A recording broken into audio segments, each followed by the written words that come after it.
we're both laughing, we're both crying at the same time. And I'm not entirely sure we know why we're laughing or crying or what's going on. And there was this period where Serena turns to me and she was like, are we going to be okay?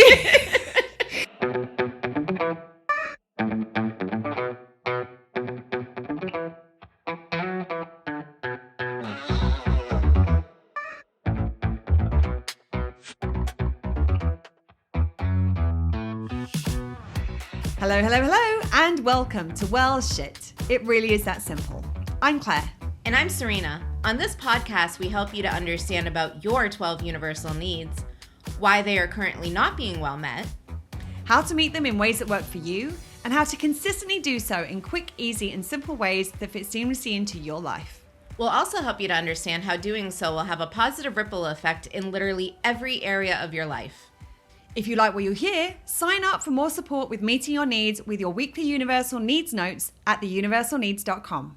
And enjoy the show. Hello, hello, hello. Apparently not. Hey, everyone. I think we're going. Fuck it. Oh my Fuck God. it. I really wish that that you at home could hear what happens before we hit record. Like, I mean, legitimately. Like, we almost didn't hit record again. Like, Serena for the win on this one. I mean, Serena has had the roller coaster of emotions in the space of about 3 minutes. Like, she just told me a story about fishy face. We were both doing kissy faces. She spilled seltzer all over herself and the chair. I'm currently very soggy, but here we are. And then she realized that we weren't recording when we thought we were recording. I mean, it's like... we started the intro and Claire's like, oh, I wish we we're recording on this. And I'm like, and we're not recording on this. Cool. I mean, the good thing is we enjoy what we do. We do. And we do it with smiles and laughter and complete disarray. But and actually, it's funny that you say that, like talking about smiles and laughter. I remember there was a period, like we'd spoken in a previous episode about the fact that we did the visa process. We were doing the request for evidence for my visa submission. And I remember there was one day really right towards the end of the process where, I mean, everything, and when I say people saw what the amount that was put into the deck that we sent back and they're like, oh my God, that's so much work. People have no clue because it's not just the amount that was there, it was how hard it was to get everything in there done, because everything that could go wrong did go wrong. We had people who bailed at the last minute or just ghosted us. We had people, I did a bunch of work. I remember the day I'm thinking about in question, the day before, I'd done a bunch of work that evening. We opened everything up it was a Tuesday night I did the work. The Wednesday I opened it up and nothing had saved. The Wednesday we were trying to do things and literally we were doing it, saving it, reopening it, and it had all screwed up in that period of time. I mean, it was like the printing, everything that could go wrong did go wrong with this process. It was like, I don't think anybody other than us will ever understand what actually went into that process. No, not even the significant others. No. Or like the people that were part of it with us. Yeah, no, they just won't ever understand. But I remember there was this period, there was this moment on the Wednesday where Serena had a human moment, shall we say, in terms of how she'd read something. And we were like... I don't know if that was a human moment because I didn't read anything that was on the paper. It was... you read most of it. I mean, it was a very human... It was like when your needs are depleted, yes. This is a human moment. That's what I mean by human moment. Like, this is how people are when their needs are depleted. And literally, she shared this human moment with me. We're both laughing, we're both crying at the same time. And I'm not entirely sure we know why we're laughing or crying or what's going on. And there was this period where Serena turns to me and she was like, are we going to be okay? As we are laughing. Like, that's the level we got to, folks. And we were still laughing. So yeah, the good thing is that no matter what happens, there's normally some humor to be found at some point in even when shit's in the fan, we're in the hole. We normally have a giggle in there, don't we? We do. We're funny ladies. We are. So today we are talking about a concept that we have shared about multiple times previously on the podcast. We actually shared it, interestingly enough, I don't know if it was the last episode or the one before. And I was like, oh, we haven't recorded that one yet, haven't I? I didn't realize that we were due to record it literally a couple later. So so I'm kind of excited because this is one of those things where when we were coming up with the list of things that we wanted to record on the podcast, I was like, we've done this, right? And Serena's like, yeah, I think so. And we went back and it was such a basic principle of the universal needs. And we're like, oh shit, how have we not actually done a podcast episode on this? But that's the problem, is that when you live and breathe this stuff, it seems some of this stuff, once you start to integrate it, you can't kind of unlearn it. So you forget that not everybody knows this stuff, and you forget what you've recorded on a podcast and what you haven't, apparently. Well, it's been over a year of recording, so there's a lot of cataloging up there. Yeah, we are well into season 2 at this point. So today we are going to be talking about the needs formula. So what do we mean by the needs formula? The needs formula is basically understanding that we already know that everything we do every second of every day is done to meet our needs. So we're always meeting our needs all the time. But the thing is that anything that we are doing in any given moment, pretty much anything you are doing in any given moment, is both meeting and costing your needs simultaneously. It may be meeting some needs and not others. It may be meeting some needs to some extent and other needs, like it's costing those same needs in other ways. And what the needs formula is like, how do you take a look at this thing that you are doing and assess on one side of the formula, how is it benefiting my needs? And on the other side of the formula, how is it costing my needs? And how do those two balance out? Because you want to make sure that the things that you are doing to meet your needs benefit your needs way, way, way, way, way, way, way more than they are costing them. This is just like general principle. And actually we had somebody ask, we're going to do another, like a bigger episode on this. Somebody asked when we asked for some ideas on the podcast, someone said like, why is meeting my needs not working? Well, this might be one of the reasons that meeting your needs isn't working, because you're doing things in a way that might be meeting your needs a little bit, but it's costing your needs a lot. And so you want to make sure that balance, it's not balanced, obviously, that it is unbalanced in the favor of benefiting your needs much, much more than it's costing your needs. So I want to give I've got a great example of this, but I want to give like a couple of like smaller sort of day-to-day examples, because I can see people being like, what do you mean things are costing my needs as well as meeting them? There are some things that just meet my needs, right? Maybe not. So for example, one of the things that I always talk about in this context is yoga. So yoga is something that I practice most mornings. And it's very, very good for me. It's good for my foundation functioning because it's like physically good for my body. It's exercise, it's movement. It's good for my love need. Because I'm loving myself by doing something that's very good for me. It's meeting my value need. It's meeting my personal power. There's a whole bunch of needs that it is meeting.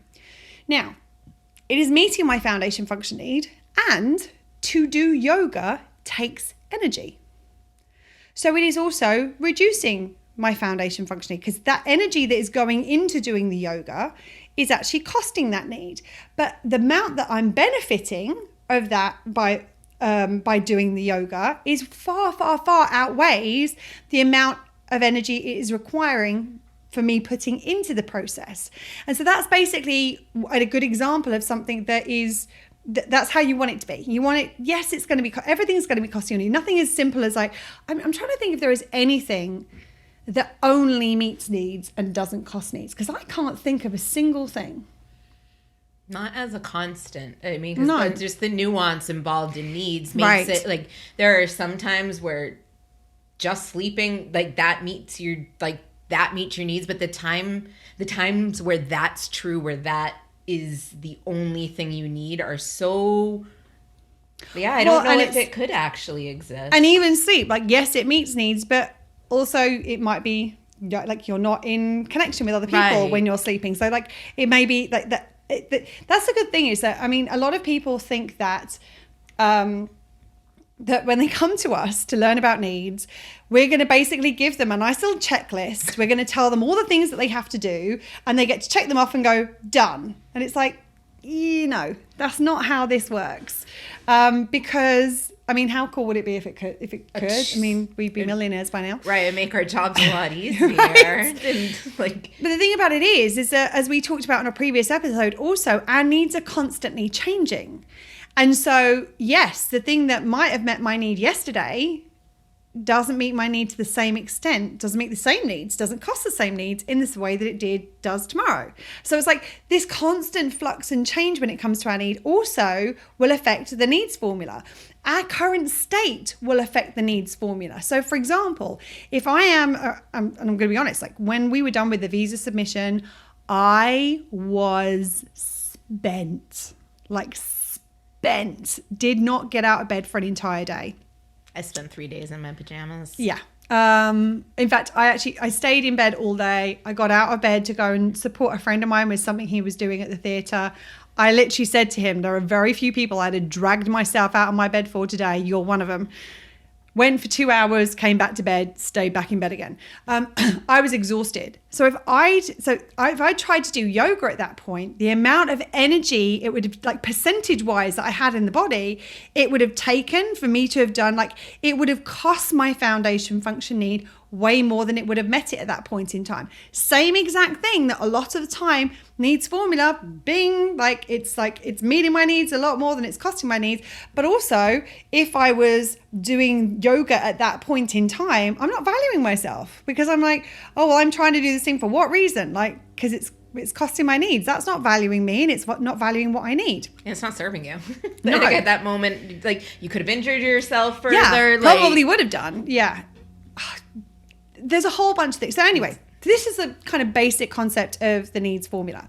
And, go right ahead. I just want to jump in really quick. You had mentioned, like sometimes what need is up at the moment that can change. And also, it would be amazing to just have a checklist and be like, do this, you're good. But my needs are different than Claire's needs. Mm-hmm. And even some days, and also the ways that work for you are different to the ways that work for me. Yes. I mean, all of our needs are the same, but the ways that meet them and the ways that feel good, sometimes and also it is the same. The needs that are up yes. are going to be different for different people at different times. So that's why we can't just give you what is going to work because it's what works for us. I mean, I know generally the ways that work for Serena, but I couldn't prescribe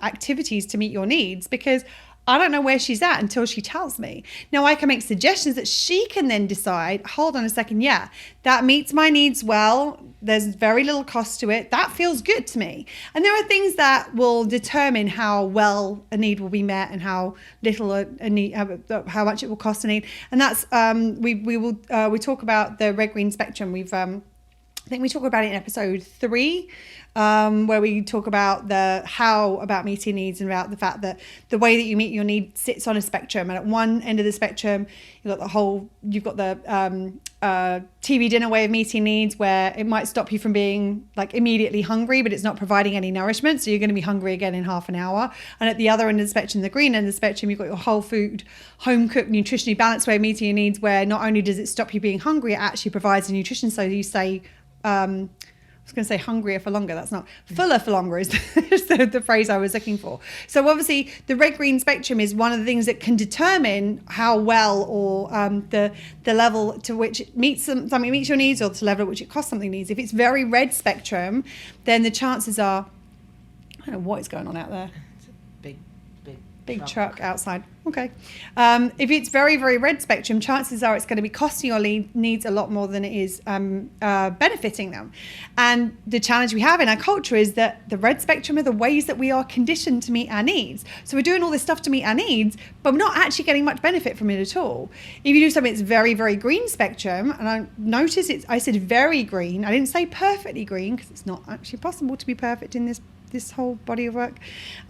Spoiler alert. We'll share more about that later because I'm not going into it right now. But if you go more towards the green end of the spectrum, chances are it's going to be benefiting your needs more than costing your needs, which is why it's important to kind of understand how these kind of concepts layer on each other.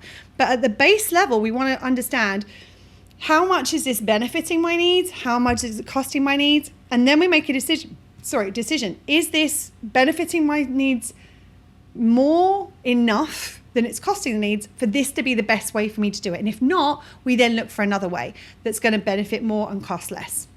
So anything you want to share before I jump into my little example? No, but I actually thought of an example during that. Go ahead. Share your example.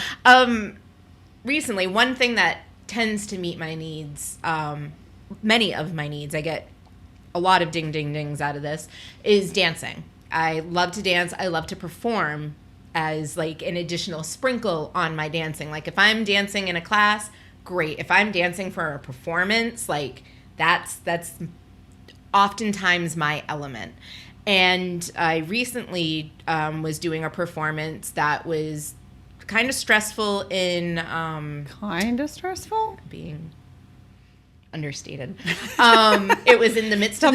That's a word that's not normally in your vocabulary, understated. No, it's really not. Like I had come off of a 2-week vacation out of the country to a show the weekend that I got back, and then another show a weekend after that, in the midst of Fantasy Fest, which we've talked about, and all of that stuff. There was a lot of goings on. And also we were in the middle of the visa process still as well. So yes. There was a lot. And the show itself was a little bit... challenging? Yes, we're going to say that and leave it at that. And so we did the performance at the show, and I ended up tearing a muscle during the performance. Finished the performance, got off stage, and was like, oh shit, I've really fucked something up. That was kind of pretty much it. And we've talked about before my pain tolerance, how I would wear that as a badge of honor. No, I can do it. And not really. Oh, no, I can't. Yeah. And in this moment, I was like, something is not good here. Now, we already have our next performance planned. It's in like another like month or so. So I'm starting to nurse this injury, and I want to go to class. And I'm like, no, if I go to class, like that will feel good, but I'm going to hurt myself more. I am not in a space that I really want to go to class, because we're in the middle of the visa prep as well. So my capacity is like I'm low. Nice. Like sorry, I don't know where it came from. I just had to do it. I'm trying so hard not to throw out the hook now. I really wanted to do it, and with another performance coming up, I'm like, oh, it's another opportunity for me to actually perform. I think this is the first time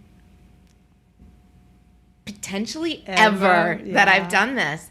I haven't gone to class at all. I haven't done any rehearsals. I haven't pushed myself, because that's not actually what's going to serve me. And you've opted out of the performance. I've opted out of the performance, which is still, I mean, we're about a month out from my injury, and I'm like, yeah, like I still feel a little twinge. Like twinges weren't a thing for me before. I was like, oh, you stop acting up, you injury that needs to heal. Like, shut up. You don't hurt. Like, I mean, it's just really makes sense. But for me, it did, because I was meeting my needs. I was like, oh no, but that performance is going to meet my needs so much more. Nope. Now I know that would feel good in the moment. That would be a hit, and yes, it would meet multiple needs, but it would compromise. It's a very red spectrum way of meeting your needs. Very would red. Be in this moment. In this moment, and that same thing in another moment would be a green spectrum way of meeting needs. Absolutely. Sometimes it would be the thing like, oh, like that's what it is. Yeah. Like that's what I'm working towards, and it's a different feeling for me, and even, having gone through the program, teaching it, there's still things that I'm learning day to day, and I'm like, oh gosh, like wow, I would have tore the muscle more. Like, I mean, I tore my muscle, and I would have jumped back in like the week later. I would have wrapped it up and been like, I'm fine, I'll get through it, and I probably would have, and then years later, I'd still be suffering from the repercussions of that decision, because I wanted to get that value need or acknowledgement need or personal power need or whatever need it is that was like really, really up. And it was actually multiple needs. I'm like, look, I can meet all these needs. And then I'm like, look, I can compromise all these needs. Like, and even if there's a balance of, well, it compromises as many needs as it benefits, it's compromising your needs. Well, I think that it's like Sorry. I'm like, I've just realized that the needs formula calculates your ROI on needs meeting. Like, so your return on investment. So it's like, if you invest and you get nothing back, but you've used time and energy to do that, you've not won. Like, you've not benefited from that. You want your return on investment to be such that you're going cha-ching in your little needs bank going, oh yeah, look, I've put this amount of time and energy in, I've got this amount out. Mm-hmm. And I think that's the thing, is that it's like, yeah, okay, you might, I'm going to say, I'm just going to tweak something you said. Like, if you come out and the needs formula is balanced, where what you've put in and what you get out is the same, it hasn't compromised your needs, but it hasn't benefited. There's like zero net balance to that. So it's like, but it has taken time. So you no longer have that piece of time resource that could have been put into something that gained your needs. That's where it's, you've lost out, because it hasn't necessarily compromised your needs, but it's given you no benefit. Yeah, makes sense. Makes sense. Cool. So I had a beautiful example of this. Came up with one of my high-end clients many years ago. I remember it was kind of a funny one, because I thought initially they wanted to fly me out to do some work with them. I can't remember where it was that they were initially. I think it was like the Seychelles or the Maldives or somewhere like that. They're like, we want you to fly you out to do some work with us. I'm like, oh, hell yeah, I'm down. And then we ended up doing it in Scotland in the winter. Now, Scotland is a beautiful country, don't get me wrong. I loved being there.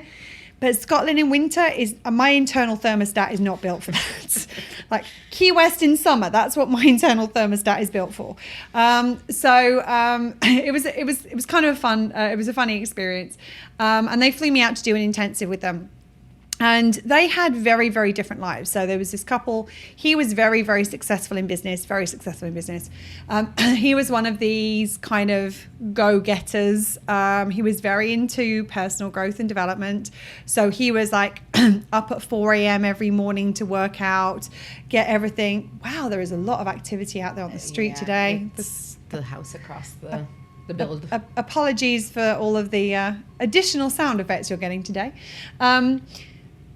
Yeah, so he was like up. He would like get half his day done before the markets opened. He did trading, so he was up, and then he would be done in the evening. And in the evening, he'd be very tired because he's been up since 4 a.m. She was an actress, and she was a TV and film actress. So her schedule was almost like diametrically opposite to his, in the sense that she would wake up late. She would go about her day doing the things that she needed to do, and then she would spend the evening up until sort of the wee hours of the morning watching movies. That was like, it was her art. It was part of her honing her craft, was to watch all these different movies and learn from different actors and that kind of thing. And what was happening was, every single night he would sit with her to watch these movies, and he would end up like falling asleep on the couch, which meant that he wasn't really getting good sleep. Now, the interesting thing is that I did like a couple of different pieces of work with these people. Like, we did some needs-based stuff. We also did some relationship work as well. So the interesting thing was, he was doing this because he thought she wanted him to do it. Now, the fact that that wasn't true was entirely beside the point, and that was something we dealt with in the relationship side of the work that we did together. But from a purely needs standpoint, I remember we were talking about it, and I said to him, as with everything, you're doing this because it meets your needs to do it. And he said, yeah. I said, so which needs is it meeting? Now, with them, I actually went through all 12 needs. And we found that there was one need in the roots of the tree. It was meeting a tiny amount. And there was one need in the branches of the tree that it was meeting a tiny amount. I was like, okay, cool. So it's meeting your need this little bit. Okay. Which needs is it costing? And he looked at me like confused. He went, what do you mean? I was like, well, everything you're doing is going to be meeting and costing your needs simultaneously. So which needs of this is this choice to stay up late, watching movies and fall asleep costing? So we went through them. Need number 1, costing significantly. Foundation function. He was not getting good rest. He was not getting the net amount of rest that he required. Need number 2, costing quite significantly. Need number 3, one of the needs that he was meeting a tiny amount was being cost significantly by doing this exact same behavior. Then we went into the trunk of the tree. Need number 4. No, that was not too much of a problem. Need number 5, compromising a lot. Need number 6, compromising a lot. Need number 7, compromising a lot. And literally, I think that we went through, and of the 12 needs, I think it was meeting 2 at a tiny little level, and I think it was costing 10 at a huge level. And as we went through, I watched this guy's face like fall, like bit by bit. It was like with every single need that we went through, it was like, like it's very much like Serena sometimes does. It's like, and it was being able to put that needs lens on this behavior and look at the needs formula. Right? Okay, your costs, your benefits are this, your costs are that. You are a businessman. You do investments for a living. Is this a good investment? No. It is not a good investment. Now, the interesting thing is that he thought he was doing it because she didn't actually want him to. She wanted to just focus on, like, she didn't care whether he was there or not. There were other things that really mattered to her that were way outside of the things that he was doing. But he was compromising so much for himself. It meant that he was tired when he was waking up in the mornings. He wasn't getting good sleep at night. He was compromising his value need because he wasn't prioritizing what he needed and knowing that he's worthy of getting what he needed. He didn't feel like he had a choice because he felt like he had to do this because that's what you do with your girlfriend.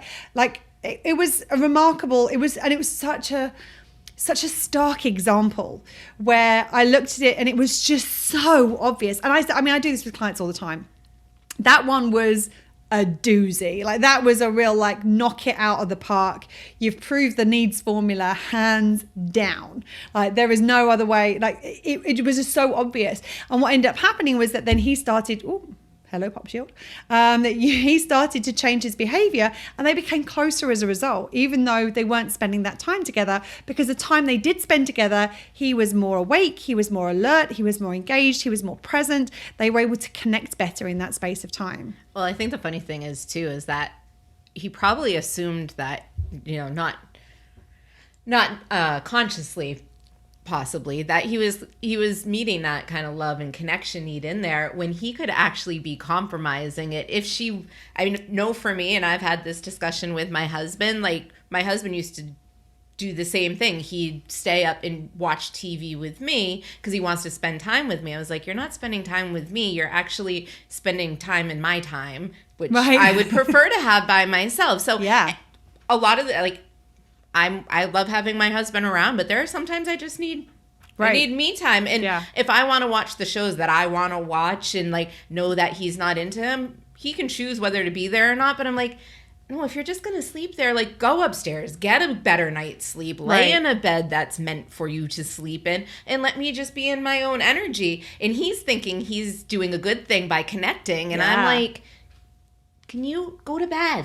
Go to bed. Yeah, and it has nothing to do with my desire to connect with him.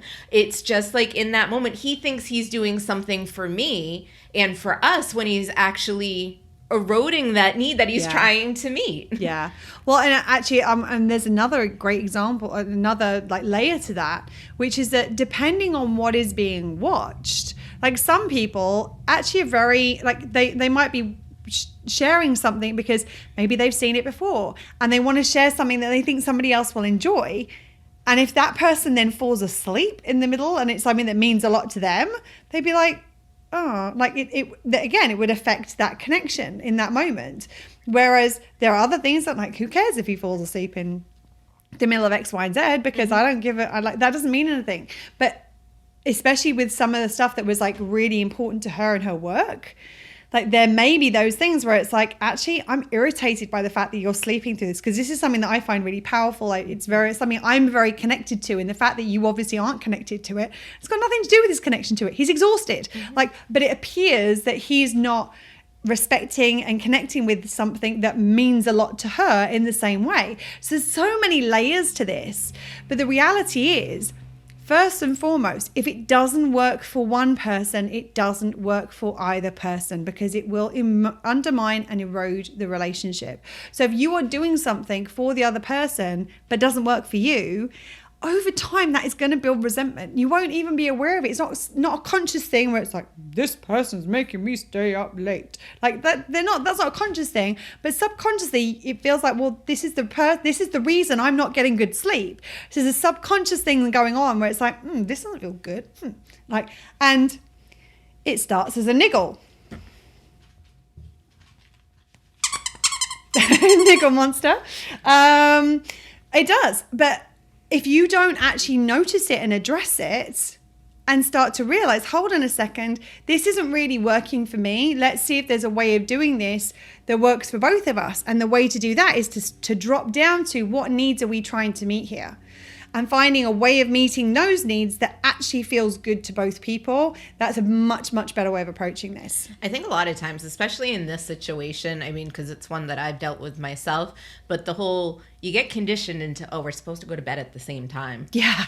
Like, it's conditioned into us. So if you're up, I'm going to stay up because we need to go to bed at the same time. Yeah. Like, it's just interesting, the little things that kind of tweak our thinking, and it's like, oh no, well, if she's still up or if he's still up, I want to be with them. And now it's interesting because the last year has been a very, like, this is something that I've addressed within my own relationship, and vice versa, Joe has addressed with me, and it's like, do you want me to stay down here, or do you care? And it's like, I'm about to zone out and like just kind of be in my area. Yeah. You don't exist right now, so whether you're there or not makes no difference to me. Right. Does it work for you? Yeah, stay, leave, like, as far as I'm concerned, like, I'm on the couch by myself. And then there are times that are like, actually, I just need to be in my own energy right now. Right. There's so much going on. I just want to be here. Or it's like, yeah, this is the show I'm going to watch. I know this isn't really your thing, but more than welcome. And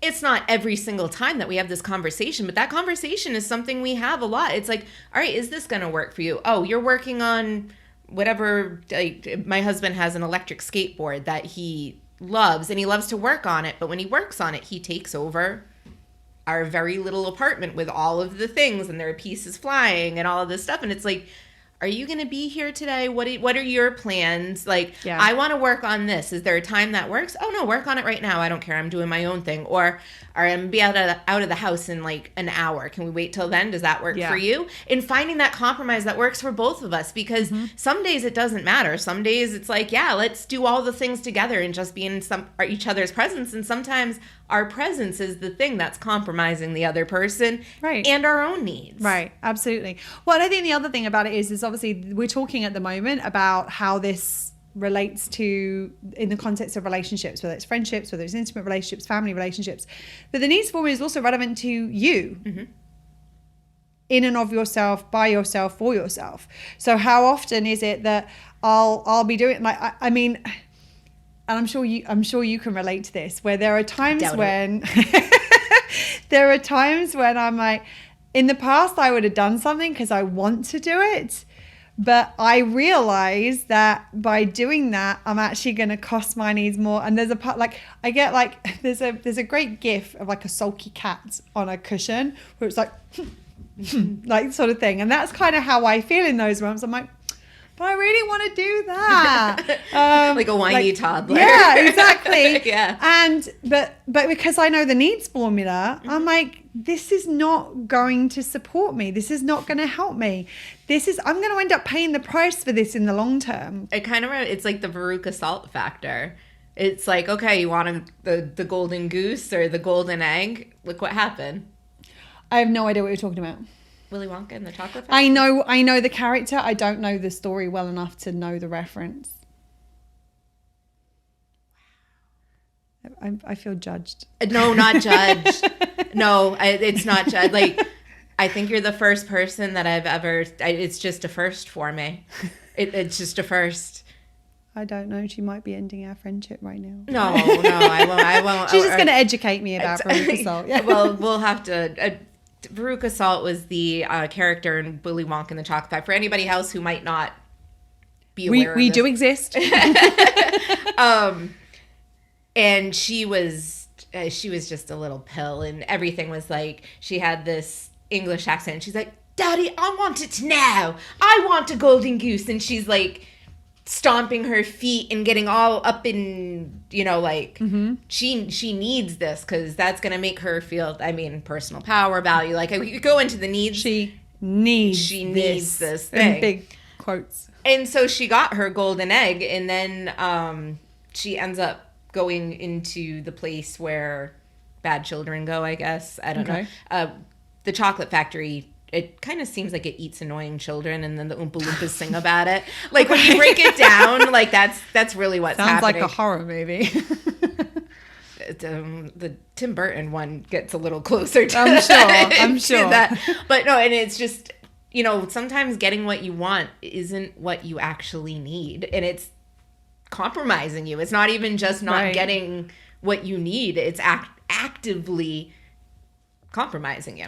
Well, I mean, this is very true of like habits. Like we have these habits that we go through life where it's like, ding, this is like going to meet my needs. Ding, this is going to meet my needs. We don't realize, it's not like consciously we're not like, oh, it's meeting my needs.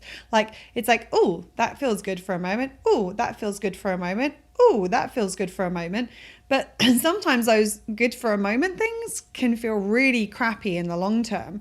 So where you talk about like some kind of addictive behaviors, like social media addiction or TV addiction, or like online shopping addiction, or drinking addiction, gambling, like these things which we did them initially because it felt good at some point to do it. And it's not saying that it doesn't feel good anymore, but the amount of needs it's costing is so much, and the extent to which it's costing them is so much higher than the needs in which it's meeting. And I think that's the thing, is that we don't do things to feel crappy, generally speaking. That's not generally what we do, but we just don't realize the extent to which these things are costing us, because our subconscious is like pulling all the strings, and it's like, do this, it feels really good. And you're like, oh, okay, I'm going to do that. Yay! Like, it doesn't feel great afterwards, but the subconscious almost like isn't paying attention to the long term. Subconscious goes, now, make me feel good now. Bing! Okay, great. Oh, like, what's next? Yes. Oh, like, do this, it'll feel good, and you'll feel better now. Like, ding! Oh, like it's a really constructive pattern, unsupportive pattern that we get into, where we don't audit our needs, and we don't audit the ways that we do things in our lives, and look at them and go, okay, this thing that I used to do, which felt good at that time because of these situations, well, now in my life it doesn't feel good, and it's not what's working for me. I mean, it's a good example, bad example, depending which way you look at it, but like you have a lot of people where they go out drinking in their 20s and they bounce back the following day with no issue. And then in their 40s, it's like the following day, it's like, oh God, I want to die. I'm never drinking again. The following day. Yeah. Like, yeah. Then the older you get, it's like, since when did my hangovers last a week? Right. Yeah. And it's like, I'm not saying that drinking is ever a constructive way of meeting needs, because again, it might be that's a way of masking how we're feeling rather than meeting our needs. There's a whole bunch of that. This is the thing with the needs. It's never black and white. There's loads of layers of nuance in between, but just at a very basic understanding, just because we did something at one point and it worked for us doesn't mean to say it's actually going to work for us now. And it may be that we get this hit in the short term, which is intense and powerful. So we go, oh, that feels great. Subconsciously, the subconscious is like, yeah, get in. And then the next minute it's like, oh, I feel good again. So do that thing again. Like, we want to feel good again. Let's do that thing again. And that's where we kind of get into this kind of really, destructive pattern. And what we want to do is by taking a step back and looking at, that's why one of the things we do as part of the needs program is we actually look at what are our patterns around meeting our needs and what needs are we meeting, and are they red spectrum way of meeting needs, are they green spectrum way of meeting needs, so then we can start to look at, okay, which needs do we want to meet, how do we shift these to make them more green, and to have the needs formula work more in our favor. And the deeper you get, the closer to the root that you get to the need that you're trying to meet. And if you do it in the green spectrum, more fulfilling ways, that feeling lasts so much longer because it's actually working to meet the need that's up, not just giving it that quick Band-Aid. Because I feel like a lot of times we Band-Aid it. Of like a, ooh. Yeah. And one thing that came up when you were talking about social media, I'm not on social media much anymore. And if it wasn't for what we do, I probably would have gotten off a long time ago, because I realized like I'd go for that quick hit and it's like, oh, I want to go on Facebook and see whatever hit I was trying to get from it. Like there was almost always some sort of hit, even if it was I just need a distraction, like done. Well, and a lot of the time your conscious mind isn't aware of why. It's just doing it. It's pulling the strings, and like the conscious mind's like, why am I doing this? I don't know. I don't even want to be on Facebook. Exactly. And it's because the subconscious is trying to meet needs. It's just got a really shitty roadmap for how to do it. Yeah, like get some GPS up there.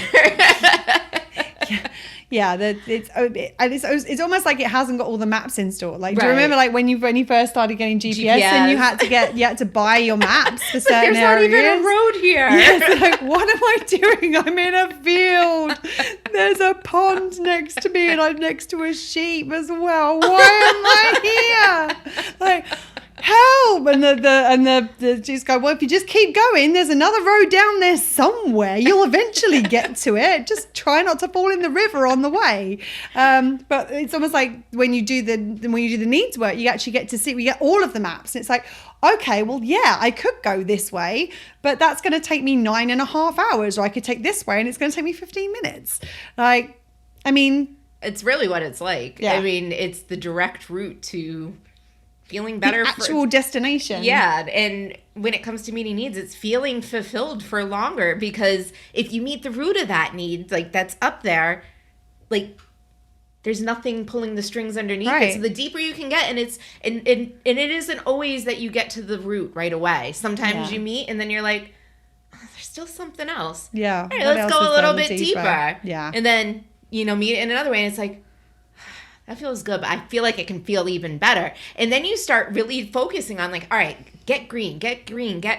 Like what can be even greener? What can be even greener? And just kind of moving towards that rather than like, I can do this red thing really, really quick. Well, it's like if you're in a car and you're like, what you actually want is to go to the ocean. And like the first thing is like, oh, well, we'll take you to an aquarium, like a fish tank. Does that work? And it's like, well, not just ish, but okay. And then it's like the next one's like, okay, how about a pond?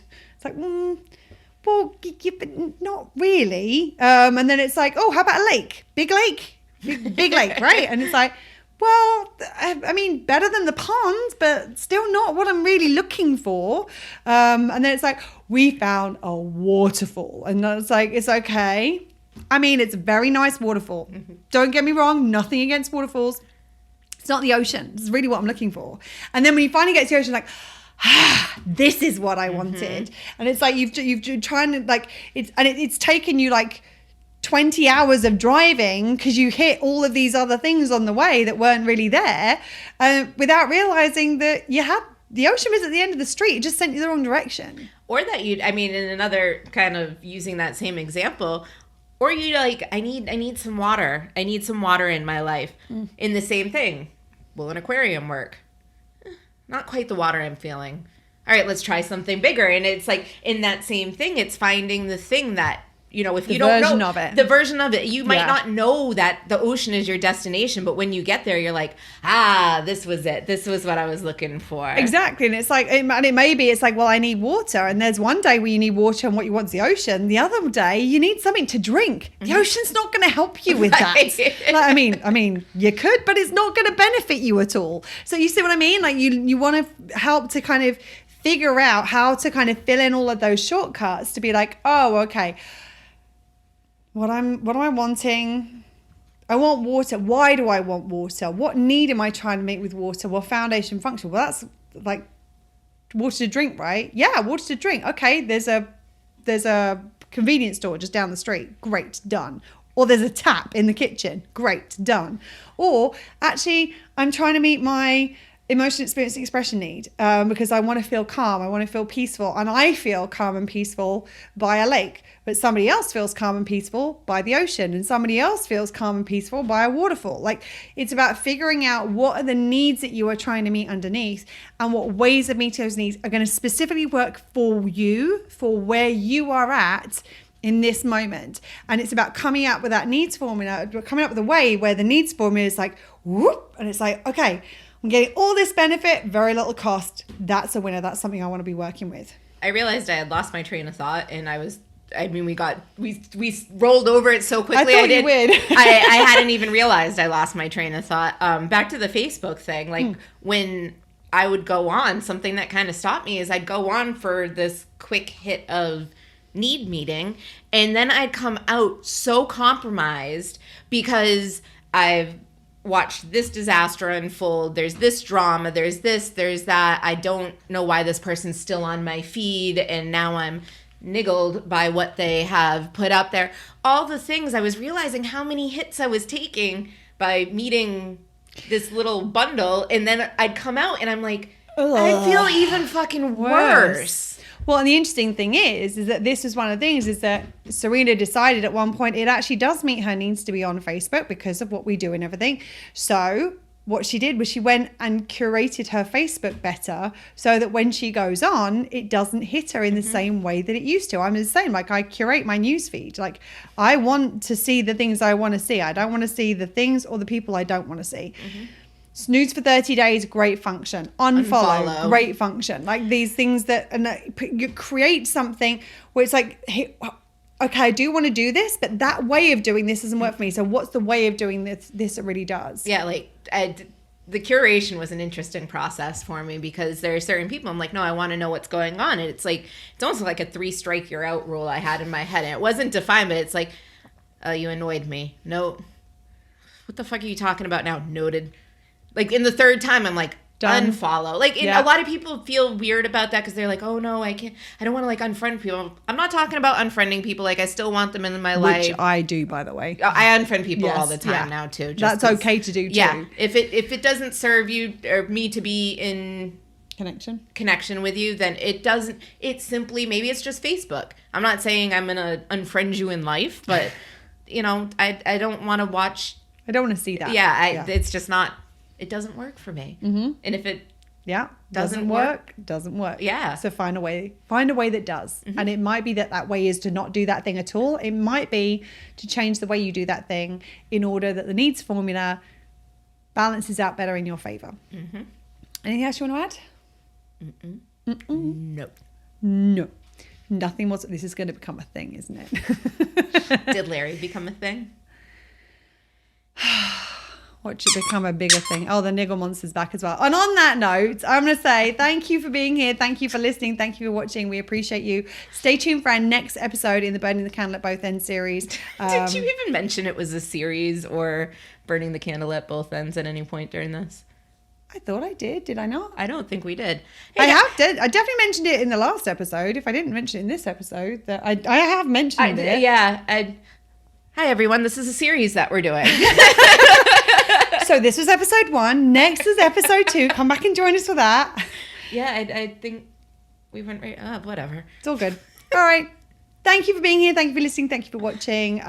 We're sending you lots of love. And between now and next time, remember to keep meeting your needs. Speak to you soon. Bye-bye. Bye, friends. That's it for today. If you like what you heard, I would like to see some of Serena's awesome facial expressions. Check out the video podcast on YouTube.